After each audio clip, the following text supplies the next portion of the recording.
Hello student, good morning to you all. कैसे हैं आप सब लोग? I hope that you all are doing very well. और student, I am very happy that you all have send your homework in the WhatsApp group.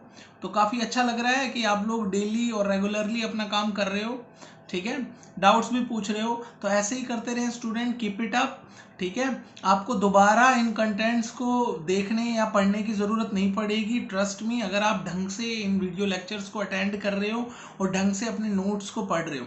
ठीक है, ऐसे student जो सिर्फ वीडियो लेक्चर्स देख पा रहे हैं, नोट्स अवेलेबल नहीं हो पा रहे जिनके पास, जो मेरे से व्हाट्सअप से कनेक्टेड नहीं है, वो स्टूडेंट प्लीज़ आप कमेंट करें मुझे कमेंट बॉक्स में।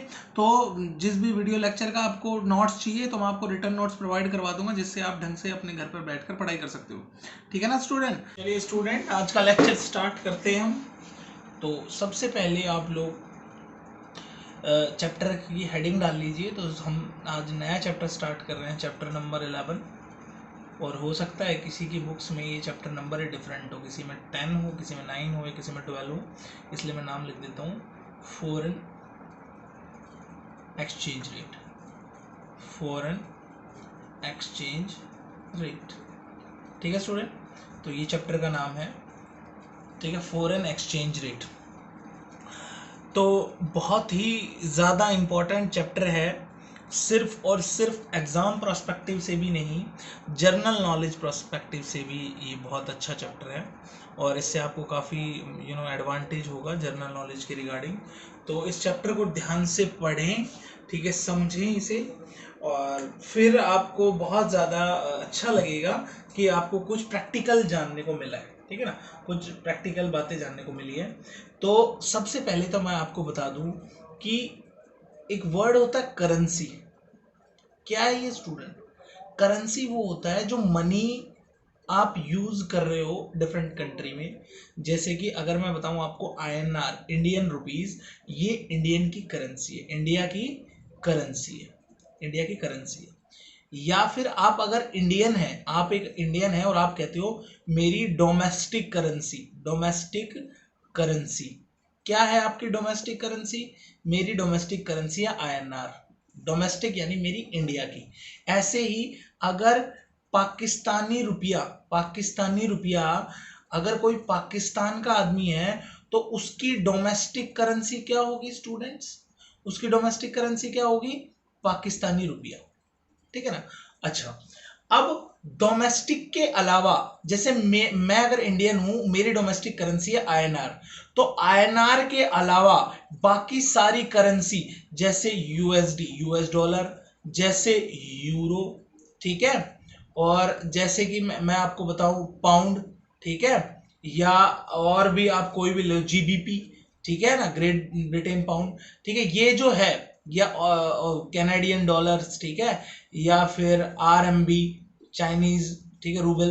तो ये सब जो करेंसीज हैं स्टूडेंट, ये मेरे लिए फॉरेन करेंसी होगी। ठीक है ना। मेरे लिए मेरी डोमेस्टिक करेंसी कौन सी है? INR। INR के अलावा जितने भी देश की करेंसी होगी, जितने भी देश की करेंसी होगी, वो सब मेरे लिए क्या होगी स्टूडेंट? Foreign currency. वो सब मेरे लिए क्या होगी? Foreign currency. अगर ऐसी कोई यूएस का बंदा होगा, कोई मतलब यूएस का बंदा होगा, उसके लिए USD जो होगी वो डोमेस्टिक करेंसी होगी, और ये INR, PR, euro, pound, GBP, ठीक है, कैड, RMB, ये सब क्या होंगे? Foreign currency. ठीक है ना। और ऐसे ही यूरो, जो यूरोप का बंदा होगा उसके लिए यूरो जो होगी वो डोमेस्टिक करेंसी होगी, उसके अलावा जो भी करेंसी वो फॉरेन करेंसी, यानी विदेश की करेंसी। ठीक है ना, फॉरेन करेंसी। सिंपल है स्टूडेंट, समझे आप फॉरेन करेंसी क्या होती है? और बेटा, फॉरेन करेंसी का ही दूसरा नाम है फॉरेन एक्सचेंज। फॉरेन करेंसी का ही दूसरा नाम है foreign exchange. Is it clear student? Foreign currency को ही हम लोग फॉरेन एक्सचेंज बोलते हैं। बहुत सारे स्टूडेंट है जो कंफ्यूज रहते हैं, एक्सचेंज है, एक्सचेंज ये नहीं है, रेट है, इतना रेट लगेगा, 60 रुपए का डॉलर होता है, ये फलाना। नहीं बेटा, अभी आपको पजल नहीं होना है। फॉरेन करेंसी यानी विदेश की करेंसी। करेंसी यानी कि आप इंडियन है तो INR आपकी डोमेस्टिक करेंसी होगी, और INR के अलावा जितनी करेंसी है वो सब आपकी फॉरेन करेंसी, और वो फॉरेन करेंसी को ही आप बोल देते हो foreign exchange. Is it clear student? Foreign exchange. अब होता क्या है स्टूडेंट कि अब हमें बेटा एक ही देश के अंदर तो रहना नहीं होता, ठीक है ना, हमें एक देश के अंदर रहना नहीं होता, हमें दूसरे देशों से जुड़ना होता है। क्या करने के लिए? ट्रेड करने के लिए, व्यापार करने के लिए, बाइंग एंड सेलिंग करने के लिए। इस बाइंग एंड सेलिंग को हम कहते हैं इंपोर्ट एंड एक्सपोर्ट, ठीक है ना। इसके लिए फिर घूमने के लिए, टूरिज्म के लिए, ठीक है, टूरिज्म के लिए। और स्टूडेंट और भी बहुत सारे, जैसे कि हमें वहां जॉब करने के लिए, हमें पढ़ाई करने के लिए, मतलब हमें एक देश से दूसरे देश में हमेशा ट्रैवल करते रहना होता है, ठीक है ना। हमें एक दूसरे देशों की जरूरत है व्यापार के लिए, तो हमें टूरिज्म के लिए, जॉब के लिए, पढ़ाई के लिए, ठीक है, और कुछ एम्प्लॉयमेंट प्रैक्टिस के लिए, किसी भी चीज के, ठीक है ना, हमें एक से दूसरे देश की जरूरत है।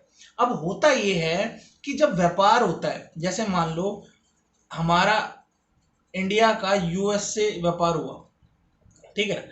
अब सबसे बड़ी दिक्कत यह है कि मान लो हमने इनसे कुछ खरीदा है, लेट से हमने प्लेन खरीदे हैं, ठीक है, प्लेन खरीदा है एक।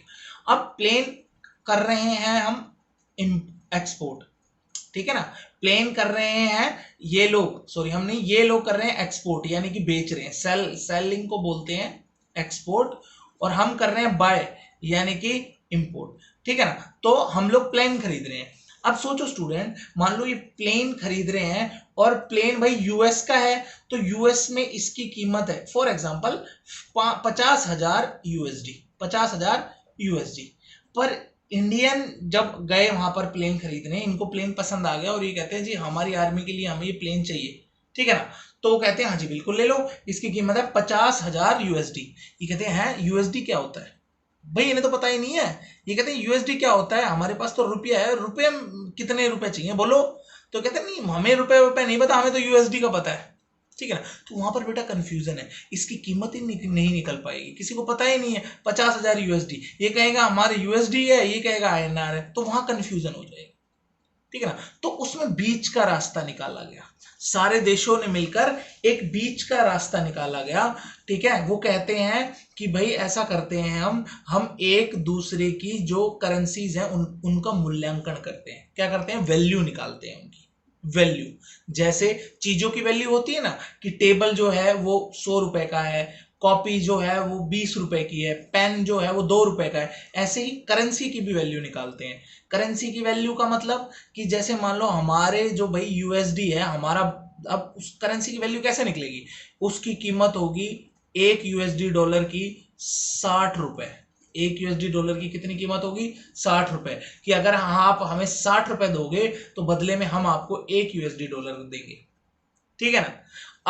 अब स्टूडेंट ये कहेगा यार आपका 1 रुपया और हमारे 60 रुपए, ये कहां की नाइंसाफी, ये आपने कैसे करा? तो इसको तय करने के 3 तरीके हैं।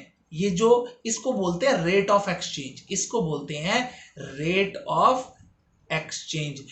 क्या एक्सचेंज करना? कि आपने जो करेंसी एक्सचेंज करी है, अदल बदल करी है एक दूसरे से, भाई अपनी करेंसी देख के हमारी करेंसी ले ली, अदल बदल किए कि अपना 1 रुपया दे दिया और आपका 60 रुपए ले लिए, ठीक है ना। तो ये जो अदल बदल करा है ये किस रेट पर करा है, ठीक है ना। तो ये रेट क्या था? 60 रेट है। कितना रेट है? 60।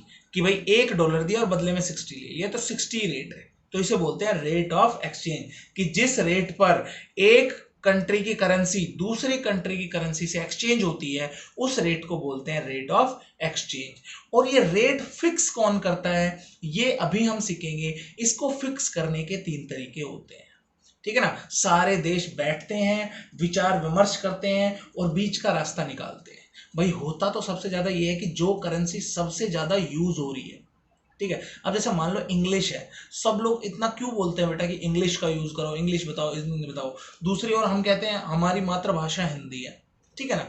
बेटा प्रैक्टिकल तो ये है कि इंग्लिश कोई ऐसे थोड़ी ना है कि इंग्लिश यार मतलब बहुत ज्यादा इंपॉर्टेंट है और मतलब कोई भाई इसको ब्रह्मा का वरदान है, इंद्र का वरदान है कि भाई इंग्लिश भाषा को इतना ज्यादा सपोर्ट करना है, हर कंट्री इसके पीछे पड़ी हुई है ना, ऐसा नहीं है। क्यों है ज्यादा इफेक्टिव? कल को स्टूडेंट, अब जैसे सारे देश हैं, जैसे भाई अमेरिका है, जैसे जापान है, जैसे चाइना है, जैसे पाकिस्तान है, ठीक है, और जैसे भाई क्या कहते हैं इंडिया है, ठीक है ना, इंडिया है। अब इन सारे देशों की मान लो कल को कोई मीटिंग हुई, कल को लेट्स से कोई मीटिंग हुई। अब मीटिंग में क्या होगा, ये अपनी बात कहेगा, इसका पीएम, इसका प्रेसिडेंट अपनी बात कहेगा, ये अपनी बात कहेगा, ये अपनी बात कहेगा, ये अपनी बात। इसमें भाषा है हिंदी, ठीक है, इसमें इंग्लिश, इसमें जापानीज, इसमें चाइनीज और इसमें उर्दू, ठीक है ना। किसी को किसी की बात समझ में ही नहीं आएगी, तो मीटिंग का क्या पर्पस रहेगा स्टूडेंट।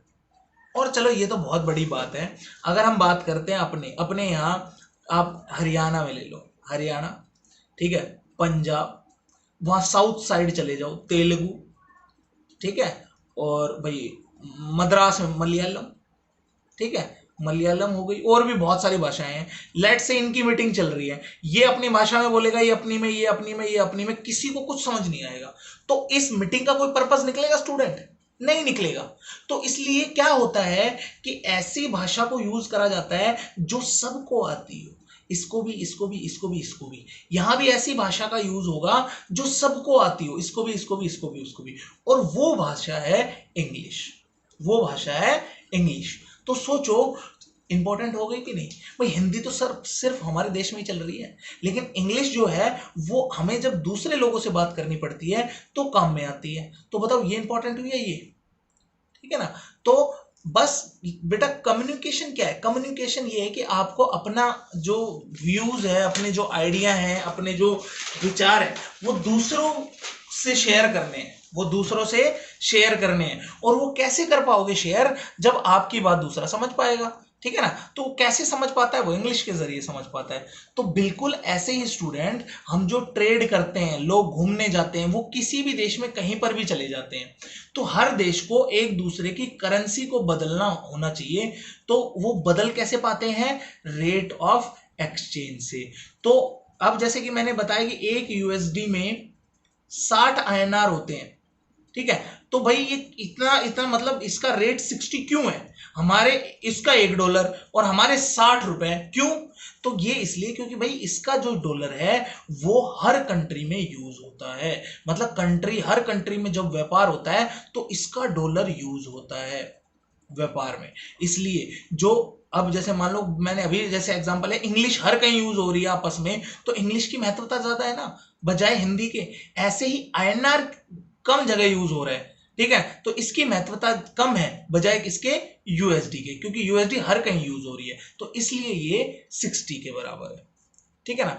अब होता यह है कि जो वैल्यू है ये बढ़ती घटती रहती है, ठीक है, वो क्यों बढ़ती घटती रहती है ये भी हम डिस्कशन करेंगे। और ये रेट कैसे डिसाइड होते हैं, किन आधार पर डिसाइड होते हैं, ये भी हम डिस्कस करेंगे स्टूडेंट अब, ठीक है स्टूडेंट। तो सबसे पहले तो आप ये बात जान लीजिए कि ये जो बढ़ती घटती रहती है इनको बोलते हैं, अगर आपकी वैल्यू कम हो गई, अगर आपकी करेंसी की जो वैल्यू है वो कम हो गई।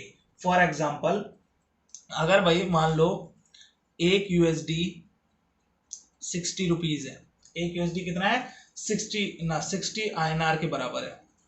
यानी अगर $1 लोगे तो बदले में आपको कितने INR देने पड़ेंगे, 60 INR, ठीक है। और ये क्यों लेता है कोई भी, भाई आप एक ये डॉलर क्यों ले रहे हो, क्योंकि हो सकता है आप वहां शॉपिंग करने जा रहे हो सकता है आप वहां रह रहे हो सकता है आपको कोई सामान खरीदना हो, इसलिए आपको चाहिए, ठीक है ना। और बदले में आपको कितने रुपए देने पड़ेंगे, 60, ठीक है। तो अब सोचो कि कल को अगर ये 60 से 65 हो जाए, तो आप एक बात बताओ, इसमें आपकी जो करेंसी है, आपकी करेंसी की कीमत कम हुई है या ज्यादा। स्टूडेंट आपकी करेंसी, पहले आपको देने पड़ रहे थे 60 रुपए उसको $1 के बदले, आज आपको $1 के बदले देने पड़ रहे हैं 65। तो बताओ आपकी करेंसी की कीमत कम हुई है या ज्यादा। तो अब स्टूडेंट आपको देखने में लग रहा है कि 60 से 65 हो गई, लेकिन असल में आपकी जो करेंसी है उसकी वैल्यू क्या हुई है, कम, डिक्रीज। अब सोचो पहले 60 देना पड़ रहा था, 65 देना पड़ रहा है, यानी डिक्रीज हुई है। वहीं दूसरी ओर अगर यूएसडी 60 है, ठीक है ना, और आप दे रहे हो, और कल को आप 50 देने लग जाओ, 50 बदले में, तो आपकी करेंसी की जो वैल्यू है वो बढ़ जाएगी, वैल्यू इंक्रीज। इसका मतलब आपकी करेंसी की वैल्यू बढ़ रही है। और क्यों बढ़ती है, क्योंकि हो सकता है आपकी करेंसी को यूज करने लग गए हो बाकी कंट्रीज, बहुत जगह यूज होने लग गई हो। तो जहां वैल्यू डिक्रीज होती है ऐसी सिचुएशन को बोलते हैं student currency depreciation, currency depreciation कि आपकी करेंसी की वैल्यू, भाई चीजों की वैल्यू को कम होती है तो डेप्रिसिएशन बोलते हैं ना, ऐसे करेंसी की वैल्यू भी कम होती है तो उसे बोलते हैं करेंसी डेप्रिसिएशन। और अगर वैल्यू बढ़ रही है तो उसको बोलते हैं currency appreciation, currency appreciation. Clear student, दोनों सिचुएशन क्लियर है आपको? अच्छा, अब इससे बहुत सारी चीजें होती हैं। अगर वैल्यू वैल्यू क्या हो गई, कम हो गई, वैल्यू कम हो गई, तो अब जब वैल्यू कम हो गई तो आप जैसे मान लो आपको मैं ये बता दूं कि भाई आज आप इंडिया में 10 रुपए का एक समोसा खा रहे हो, वैसे तो लॉकडाउन में काफी टाइम हो गया खाए, खाने की बात नहीं करनी चाहिए, ठीक है। और तो 10 रुपए का एक समोसा आप खा रहे हो, 10 रुपए का, 10 रुपीज का वन समोसा। अगर मैं आपको कोई जो समोसा लवर बच्चे हैं, अगर मैं उनको ये कहूं कि स्टूडेंट एक ऐसी कंट्री मैंने ढूंढी है जहां पर आपको 10 रुपए में 100 समोसे खाने को मिलेंगे, तो आप भागोगे कि नहीं वहां पर? या मैं अगर आपसे कहूं कि बेटा आप अपने यहां पर एक अच्छी सी गाड़ी 10 लाख रुपए की है, बेटा मैंने ऐसी कंट्री ढूंढी है जहां पर गाड़ियां 50-50 हजार की मिलती हैं, तो आप भागोगे कि नहीं? ठीक है।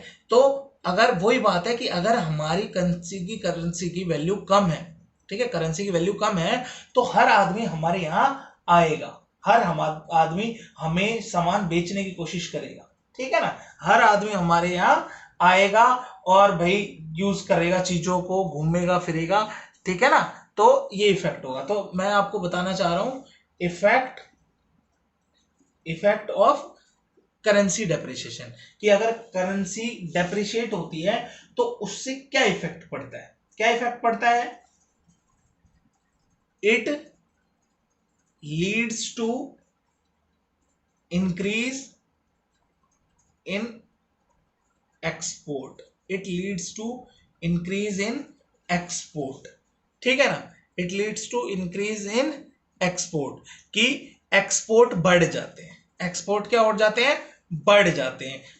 समझ गए क्यों बढ़ जाते हैं स्टूडेंट? क्योंकि जो हमारा डोमेस्टिक गुड है वो सस्ता हो जाता है, क्योंकि हमारी करेंसी की वैल्यू कम है। इसलिए आप सोचो, अब जैसे मैंने एग्जांपल दिया, तो अब उनकी कंट्री के लिए तो ये 10 रुपए के समोसे, 10 रुपए बहुत इंपॉर्टेंट है, लेकिन बाहर वालों के लिए, जैसे आप जाओगे यहां से, तो आपके लिए वो 10 रुपए कुछ भी नहीं है। आप क्या सोचोगे, यार 10 रुपए में एक समोसा मिल रहा था, अब 100 मिल रहे हैं। तो वही मेंटेलिटी बाकी कंट्रीज की होती है जो वो हमारी कंट्रीज में आते हैं डेप्रिसिएशन के दौरान, ठीक है। तो it leads to increase in export. क्यों? क्योंकि हमारा जो डोमेस्टिक गुड है वो क्या हो जाता है, बहुत ज्यादा चीप हो जाता है, सस्ता हो जाता है। इसलिए इसलिए अब जब सस्ता हो जाएगा, हमारी वैल्यू कम है, हम सस्ता हो जाएगा, तो बाहर वाले कंट्री भाग के हमारे सामान को खरीदेंगे। इससे एक्सपोर्ट क्या होगा, इंक्रीज। हाँ, एक समय आएगा जब इंक्रीज होता रहेगा तो दोबारा से एप्रिसिएशन की सिचुएशन आती जाएगी, क्योंकि जितना ज्यादा बेचेंगे उतना अच्छा कमाएंगे हम, तो एप्रिसिएशन की सिचुएशन आती जाएगी, वो एक अलग मैटर है। लेकिन इफेक्ट अभी मैं बता रहा हूं, तो इफेक्ट क्या पड़ेगा कि एक्सपोर्ट इंक्रीज हो जाएगा। क्यों इंक्रीज हो जाएगा? Because our domestic goods are getting cheaper, ठीक है, सस्ते हो जाएंगे। दूसरा क्या फर्क पड़ेगा, इसी का ही उल्टा, decrease in import, decrease in import, ठीक है, ये इफेक्ट पड़ेगा, ठीक है। इसी के अंदर इसका अपोजिट, इसमें क्या इफेक्ट पड़ेगा स्टूडेंट, इसका अपोजिट, डिक्रीज इन इंपोर्ट ना, डिक्रीज इन एक्सपोर्ट, और यहां पर हो जाएगा इंक्रीज इन इंपोर्ट, उल्टा, ठीक है। वैसे तो मैं बताऊं इनके अंदर बहुत ज्यादा डिफरेंसेस हैं, और जो मैं आपको डिस्कस करूंगा इंडियन इकोनॉमी में, इंडियन इकोनॉमी में इस पे बहुत बड़ा टॉपिक है, और आपको और अच्छे से ये समझ आ जाएगा। यहाँ पर हल्का सा मैंने आपको ग्लांस दिया है ताकि आपको चीज का मतलब समझ आए, क्या इफेक्ट है ये समझ आए, इवन इसको सुधारा कैसे जाता है ये मैं भी आपको बताऊंगा। सब इंडियन इकोनॉमी के अंदर पूरा प्रॉपरली डिस्कस होगा, वहां पर हम लोग इस टॉपिक को डीपली सीखेंगे। फिलहाल के लिए आप टॉपिक को मैंने समझाया है कि इसका मतलब क्या होता है, ठीक है, क्या इफेक्ट पड़ता है इसके। Is it clear student? और मैं आपको हल्की सी झलक दे देता हूं कि ये जो एक्सचेंज रेट है, रेट ऑफ एक्सचेंज या foreign exchange, rate of foreign exchange, ये कैसे निर्धारित होता है? इसके 3 मेथड होते हैं, types of foreign exchange rate. System. 3 system होते हैं। पहला होता है फिक्स्ड एक्सचेंज रेट सिस्टम, दूसरा है फ्लेक्सिबल, और स्टूडेंट तीसरा है मैनेज्ड फ्लेक्सिबल। ठीक है, तो ये 3 होते हैं स्टूडेंट। बहुत बढ़िया से आप हमें समझना है इन कॉन्सेप्ट्स को, ताकि आप कभी भी इन्हें ना भूलो। तो इसलिए मैं ये तीनों सिस्टम्स जो है नेक्स्ट लेक्चर से स्टार्ट करने वाला हूँ। तो नेक्स्ट लेक्चर के अंदर हम जितना ज़्यादा हो सकते हैं मैं कोशिश यही करूँगा कि आपको 2 सिस्टम तक मैं अच्छे तरीके से समझा दूँ। ठीक है, थर्ड सिस्टम फिर उसके बाद हम सीखेंगे। फिलहाल के लिए आज के लेक्चर में सिर्फ इतना ही स्टूडेंट। नेक्स्ट लेक्चर में हम लोग इन सिस्टम से स्टार्ट करेंगे और फिर बातें जानेंगे। ठीक है स्टूडेंट, तो आज के लिए इतना ही। Bye bye and take care.